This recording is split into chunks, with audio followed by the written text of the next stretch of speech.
Friends, ഇന്ന് നമുക്കൊരു winter special റെസിപ്പിയാണ് കേട്ടോ. അപ്പോൾ വിൻ്ററിൽ ഇങ്ങനെ എന്തെങ്കിലും സ്പെഷ്യലൊക്കെ ഉണ്ടാക്കി തണുപ്പത്ത് ഇങ്ങനെ കഴിക്കാൻ നല്ല സുഖമല്ലേ. അപ്പോൾ ഷുഗർ പേഷ്യൻസോ അങ്ങനെ കാർബോഹൈഡ്രേറ്റ്സ് ഒരുപാട് കഴിക്കാൻ പറ്റാത്ത ഫാറ്റ് ലിവറൊക്കെ ആൾക്കാരില്ലേ, അങ്ങനെയുള്ള ആൾക്കാർക്കൊക്കെ ഉണ്ടെങ്കിൽ മസ്റ്റ് ട്രൈ ഐറ്റമാണ്. നിങ്ങൾ ഒരിക്കലും റെസിപ്പി സ്കിപ്പ് ചെയ്യാൻ പാടില്ല കേട്ടോ. അപ്പോൾ നമുക്കൊന്ന് കണ്ടിട്ട് വന്നല്ലോ റെസിപ്പി എങ്ങനെയുണ്ടെന്നുള്ളത്. അപ്പോൾ കാർബോഹൈഡ്രേറ്റ്സ് ഒരുപാട് കഴിക്കാൻ പാടില്ലാത്ത ആൾക്കാരുണ്ടെങ്കിൽ നിങ്ങൾക്ക് മസ്റ്റ് ട്രൈ ആണിത്. നിങ്ങൾ ഒരു പ്രാവശ്യം ഉണ്ടാക്കി കഴിച്ചു നോക്കുക, അപ്പോൾ നിങ്ങൾക്ക് മനസ്സിലാവും ഇത് എന്താണെന്നുള്ളത്. വെയിറ്റ് ലോസ് ചലഞ്ച് ചെയ്യുന്ന ആൾക്കാർക്ക് ഇത് അവരുടെ ഡയറ്റിൽ ഉറപ്പായിട്ടും ഉൾപ്പെടുത്താൻ പറ്റുന്ന റെസിപ്പിയാണ് കേട്ടോ. അപ്പോൾ അത് ഇതേപോലെ ചെറിയ ഗ്രേറ്റിനകത്തിട്ട് ഗ്രേറ്റ് ചെയ്തിട്ട് മാറ്റി വെക്കുക. ഇത് ഫൈബർ റിച്ച് ആണ്, പിന്നെ 95% വാട്ടറാണെന്നുള്ളത്. അപ്പോൾ അതിലേക്ക് നമ്മൾ കുറച്ച് ഉപ്പിടുക.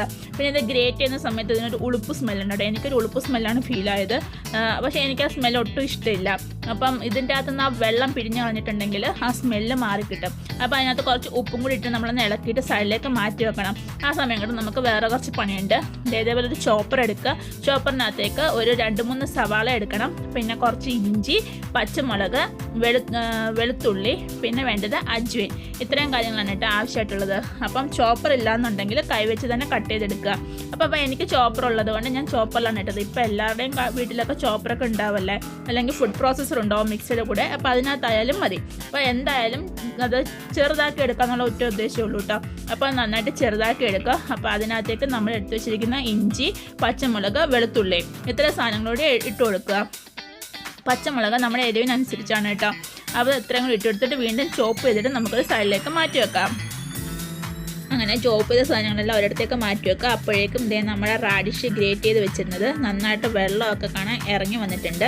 അപ്പോൾ നമ്മൾ എന്താണെന്ന് വെച്ചാൽ നന്നായിട്ട് പിഴിഞ്ഞെടുക്കണം കേട്ടോ. നന്നായിട്ട് കുത്തി പിഴിഞ്ഞെടുക്കണം. എത്ര കുത്തി പിഴിഞ്ഞാൽ അതിനകത്ത് നല്ല വെള്ളമുണ്ട് കേട്ടോ. അതുകൊണ്ട് നന്നായിട്ടത് പിഴിഞ്ഞെടുക്കുക. അപ്പം അത് 1 കിലോ റാഡിഷാണ് കേട്ടോ ഞാൻ വാങ്ങിച്ചത്. ഇവിടെ 1 കിലോ 10 രൂപയുള്ളൂ സീസണായ കാരണം. അത് പിഴിഞ്ഞെടുത്ത് വരുമ്പോൾ കുറച്ചേ ഉണ്ടാവുള്ളൂ. അപ്പം എന്താ ഇത്രയും ഉണ്ടാവുള്ളൂ കേട്ടോ അത്.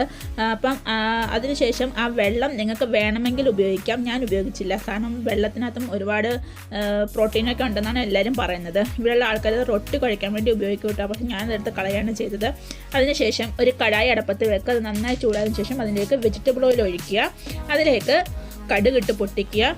പിന്നെ വേണ്ടത് ജീരകം. ജീരകമൊക്കെ നോർത്ത് ഫുഡിന് മസ്റ്റാണ് കേട്ടോ. ജീരകം ഇല്ലാതെ അവർക്ക് ഒരു റെസിപ്പിയില്ല. അങ്ങനെ ചോപ്പ് ചെയ്ത് വെച്ചിരിക്കുന്ന സാധനങ്ങളെല്ലാം കൂടി എണ്ണയിലേക്ക് ഇട്ടിട്ട് ജസ്റ്റ് ഒന്ന് മൂപ്പിച്ചെടുക്കുക. അതായത് ഒന്ന് വഴറ്റിയെടുക്കുക എന്ന് മാത്രമേ ഉള്ളൂ കേട്ടോ. അതിൻ്റെ കളറൊന്നും മാറേണ്ട ആവശ്യമില്ല. ജസ്റ്റ് ഒന്ന് വഴറ്റിയെടുത്താൽ മാത്രം മതി. അങ്ങനെ അതിനുശേഷം അതിലേക്ക് ഒരു 1/2 സ്പൂൺ മഞ്ഞൾപ്പൊടി ഇട്ട് കൊടുക്കുക.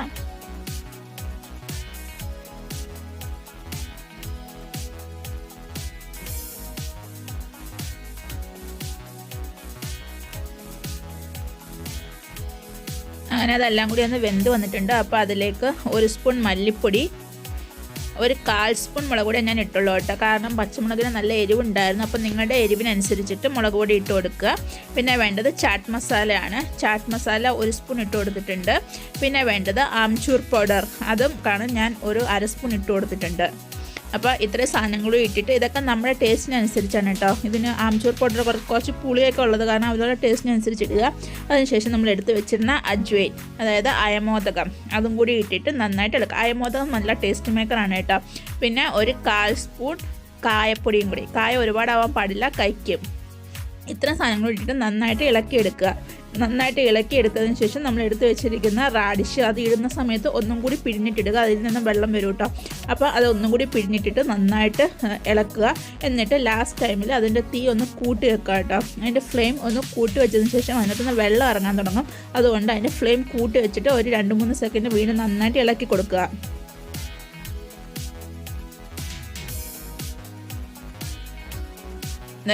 അങ്ങനെ നമ്മുടെ സ്റ്റൗ ഓഫാക്കിയതിന് ശേഷം അതിനാവശ്യത്തിനുള്ള ഉപ്പിട്ട് കൊടുക്കുക. എന്നിട്ട് വീണ്ടും കൈവിടാതെ 2-3 സെക്കൻഡ് വീണ്ടും ഇളക്കി കൊടുക്കണം. കാരണം ഉപ്പിട്ട് കഴിയുമ്പോൾ ഇതിനകത്തുനിന്ന് വെള്ളം ഇറങ്ങും. അതിനുശേഷം ലാസ്റ്റ് കുറച്ച് മല്ലിയില അരിഞ്ഞതും കൂടി ഇടുക. എന്നിട്ട് ഇളക്കി വെക്കുക. അപ്പം നമ്മുടെ മസാലക്കൂട്ട് റെഡി ആയിട്ടുണ്ട്. ഇതിനി തണുക്കണം കേട്ടോ. ഇതിങ്ങനെ ചൂടോടെ നമുക്ക് ഉപയോഗിക്കാൻ പറ്റില്ല. അപ്പോഴേക്കും ചപ്പാത്തിക്കുള്ള മാവ് കുഴച്ചിട്ട് വരാട്ടോ. അപ്പോഴത്തേനും ഇത് തണുത്ത് കിട്ടും നമുക്ക്.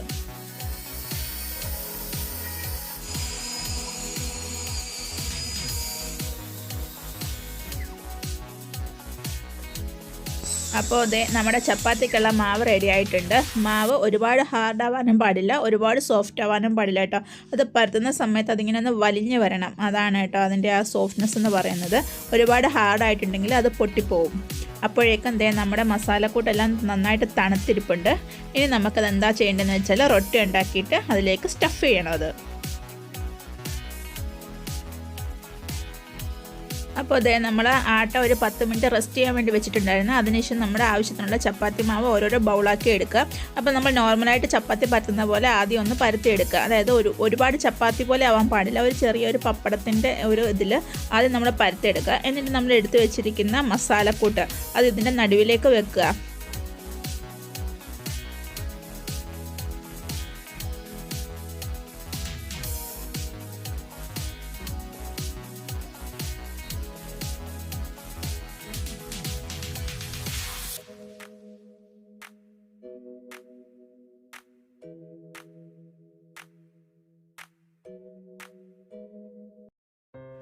ഇതാണ് കേട്ടോ ഒരു മെത്തേഡ്. ഇതിങ്ങനെ പിരിച്ചെടുത്ത് മാറ്റിയിട്ടുണ്ടെങ്കിൽ ആ സ്റ്റഫിങ് അതിൻ്റെ ഉള്ളിൽ നല്ലതായിട്ട് ലോക്കായിട്ടിരിക്കും.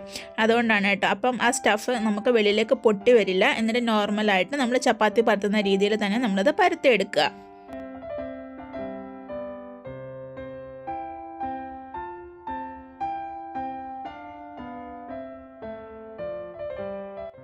നിങ്ങളെ ബോറടിപ്പിക്കേണ്ടെന്ന് വെച്ചാൽ ഞാൻ സ്പീഡ് കൂട്ടിയിട്ടതാണ് കേട്ടോ.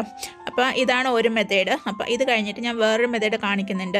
ഇതേപോലെ ഇങ്ങനെ തിന്നായിട്ടിരിക്കണം കേട്ടോ പൊറോട്ട എന്ന് പറയുന്നത്. അപ്പോൾ രണ്ടാമത്തെ മെത്തേഡ് ഇതാണ്. ഒരു ചപ്പാത്തിക്കുള്ള മാവ് എടുക്കുക, എന്നിട്ട് അതിനെ നമ്മൾ രണ്ടാക്കി മാറ്റുക. എന്നിട്ട് അത് ഓരോന്നും നമ്മൾ ചെറിയ ചെറിയ ചപ്പാത്തി ആക്കിയിട്ട് നമ്മൾ പരത്തിയെടുക്കുക.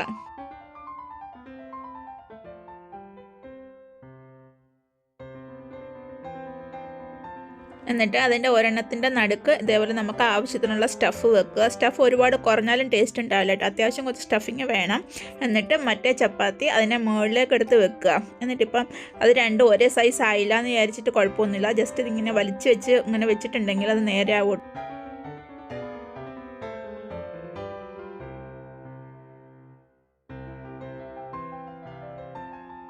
നമ്മുടെ എല്ലാവരുടെയും വീട്ടിൽ ഇതേപോലെ ഒരു ഫോർക്ക് ഉണ്ടാവില്ല, അത് വെച്ചിട്ട് ആ സൈഡ് ഒന്ന് പ്രസ് ചെയ്ത് കൊടുക്കുക. അത് തന്നെ അവിടെ ഒട്ടിയിരുന്നുള്ളൂ കേട്ടോ. അല്ലാതെ മൈദാമാവൊന്നും തേച്ച് ഒട്ടിക്കേണ്ട ഒരാവശ്യമില്ല. ഇത് ഞാൻ ചെയ്തിട്ട് സക്സസ് ആയ മെത്തേഡ് ഇതാണ് കേട്ടോ. അപ്പോൾ ആദ്യമൊക്കെ എനിക്കിങ്ങനെ പൊട്ടി വരുന്നുണ്ടായിരുന്നു. ബട്ട് അത് ഇങ്ങനെ ചെയ്തിട്ടുണ്ടെങ്കിൽ അത് പൊട്ടി വരില്ല. ഇങ്ങനെയാണ് കേട്ടോ ഞാൻ ചെയ്തുകൊണ്ടിരിക്കുന്നത്.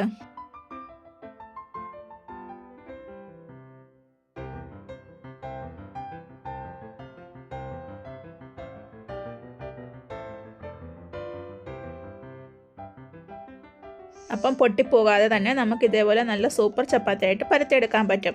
ഞാനൊരു തവ സ്റ്റൗവിൽ വെച്ചിട്ടുണ്ട്. അപ്പോൾ അതിലേക്ക് ഞാൻ ചപ്പാത്തി ഇട്ട് കൊടുത്ത് നോർമൽ ചപ്പാത്തി പോലെ തന്നെ നമ്മൾ ചുട്ടെടുക്കുക. അപ്പം ഇതിന് നടുവശം ഇങ്ങനെ ഫുൾക്ക പോലെ ഇങ്ങനെ പൊന്തി വരും കേട്ടോ. അതാണ് ഇതിൻ്റെ കറക്റ്റ് ടെക്സ്ചർ എന്ന് പറയുന്നത്.